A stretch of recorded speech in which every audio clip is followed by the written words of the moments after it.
What's that for? Make sure he's dead.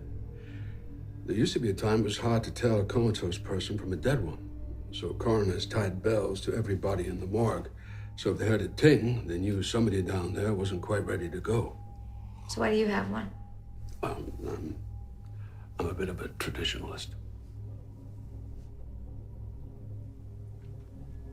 Why do you cover his face? There wasn't much of a face left to cover.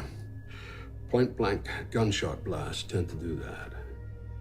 Who shot him? Angle of entry suggests he did it to himself, until we found strychnine in his system.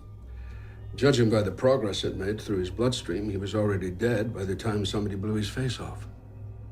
Why would anyone do that? Oh, you sound like your boyfriend.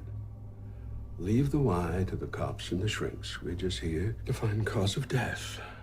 No more, no less.